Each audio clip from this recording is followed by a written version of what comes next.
North Korea at Russia, magsasanib puwersa na.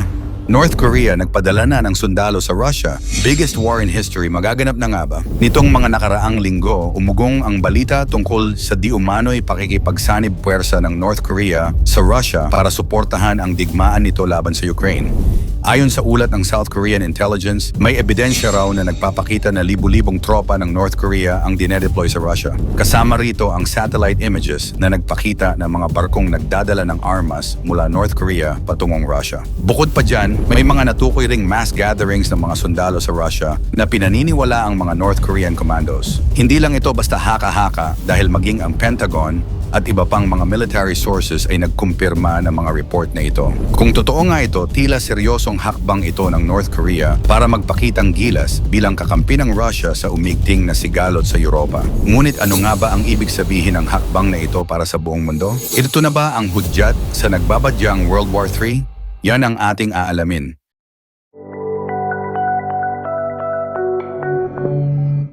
Kailan nagsimula ang sanib puwersa? Noong Agosto ng taong ito, napabalitang pumunta si Russian President Vladimir Putin sa North Korea upang makipagpulong kay Kim Jong-un. Sa pulong na iyon, di umano'y nagpahayag ng suporta si Kim Jong-un sa administrasyon ni Putin at nangakong tutulong sa anumang paraang kaya nila. Kasunod ng pulong na iyon, nagsimula na ang paggalaw ng mga tropa ng North Korea at tuluyang naging mas malinaw ang kanilang intensyon na suportahan ang Russia hindi lamang sa usapin ng armas, kundi pati sa manpower. Isa sa mga posibleng dahilan kung bakit pumayag ang North Korea na makipagtulungan sa Russia ay dahil sa kanilang matagal ng alyansa sa geopolitika. Sa harap ng malawakang economic sanctions na ipinataw sa kanila ng Western nations, malaki ang naitutulong ng Russia sa North Korea, lalo na sa larangan ng oil supply at military hardware. Ang pagkakaroon ng suporta mula sa isang malakas na bansa tulad ng Russia ay isang paraan para mapalakas pa ang kapangyarihan ni Kim Jong-un sa rehiyon. Bukod dito, posibleng may mga kapalit na ipinangako ang Russia sa North Korea. Maaaring ito ay mga makabagong armas o economic aid na makakatulong sa bansa ni Kim Jong-un na kilala sa matinding pangangailangan ng economic resources. Sa madaling salita, ito'y isang paraan ng North Korea para palakasin ang kanilang sariling posisyon at kapangyarihan. Sa ngayon, patuloy ang labanan sa pagitan ng Russia at Ukraine. Kamakailan lang, inihayag ni Ukrainian President Volodymyr Zelensky na patuloy silang nananawagan ng dagdag na military support mula sa kanilang mga kaalyado sa Europa. Ayon sa ulat, nasa 15,000 sundalo ang nasawi sa Ukraine sa loob lamang ng isang linggo noong nakaraang buwan. Ito ay patunay kung gaano katindi ang bakbakan sa iba't ibang bahagi ng bansa, lalo na sa mga lugar na patuloy na kinokontrol ng mga Russian forces. Sa gitna ng tensyon, sinabi rin ni Zelensky na posibleng umabot sa 10,000 sundalo ng North Korea ang dinedeploy para tulungan ng Russia sa kanilang kampanya sa Ukraine. Kamakailan, naglabas ang Center for Strategic Communications ng Ukraine ng video footage na nagpapakita ng umano'y pagsasanay ng mga sundalong North Korean sa Russia na posibleng tumulong sa digmaan laban sa Ukraine.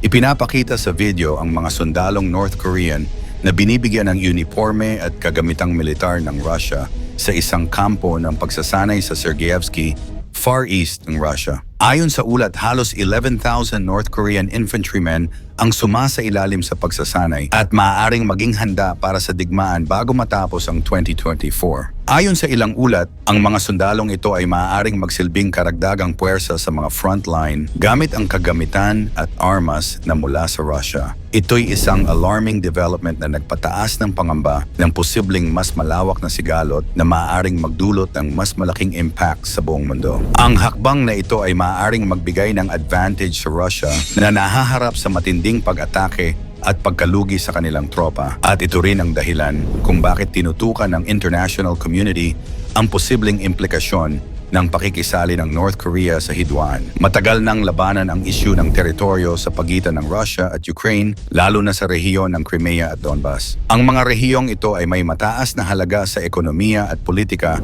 dahil sa kanilang strategic locations at natural resources tulad ng langis, natural gas, at mga minahan. Matapos ang annexation ng Crimea ng Russia noong 2014, hindi na tumigil ang tension sa pagitan ng dalawang bansa.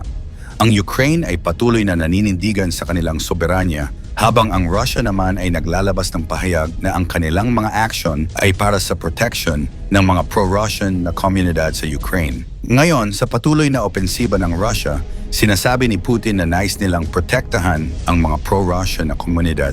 Ngunit itinuturing ito ng ibang bansa bilang isang malawakang pananakop na may layuning palawakin ang kontrol ng Russia sa Eastern Europe. Ang hindi matigil na tension ay nagbunsod ng serye ng sanction laban sa Russia, ngunit nananatiling matatag ang kanilang military campaign na patuloy na nagpapalala sa sitwasyon sa rehiyon. Ano ang matinding implikasyon nito sa buong mundo? Malaki ang epekto ng pagsanib ng North Korea sa Russia sa kasalukuyang kalagayan ng digmaan. Una, maaring magdulot ito ng mas malaking problema sa diplomatikong larangan. Dahil may alyansa na ang North Korea at Russia, mas maraming bansa ngayon ang mapipilitang pumosisyon kung saan sila papanig. Sa kabilang banda, posibleng lalong tumindi ang economic sanctions na ipinapataw sa parehong bansa na maaring magpalala ng global economic situation. Pangalawa, kung magpapatuloy ang ganitong uri ng kolaborasyon, mas tataas ang posibilidad ng isang malawakang digmaan na maaaring lumawak palampas sa mga borders ng Ukraine. Dahil sa lumalawak na network ng military support mula sa iba't ibang bansa, hindi na lang ito labanan sa pagitan ng Russia at Ukraine, kundi isang global conflict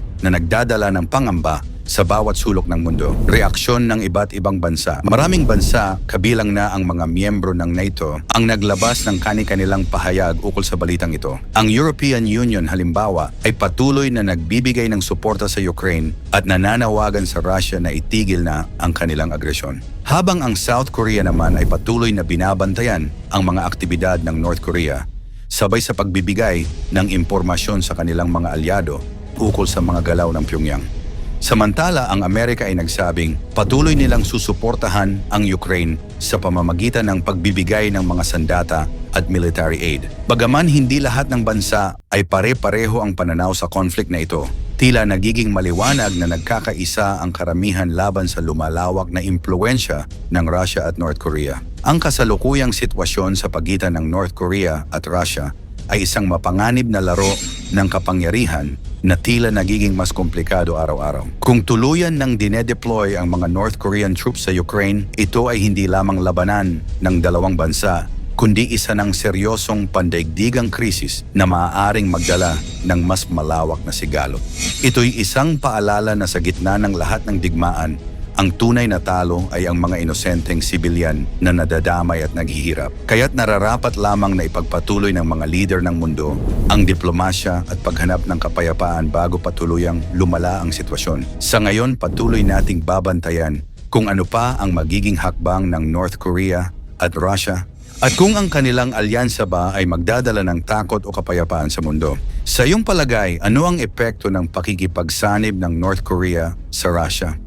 I-komento mo naman ito sa ibaba. Huwag kalimutang i-like at i-share. Maraming salamat at God bless.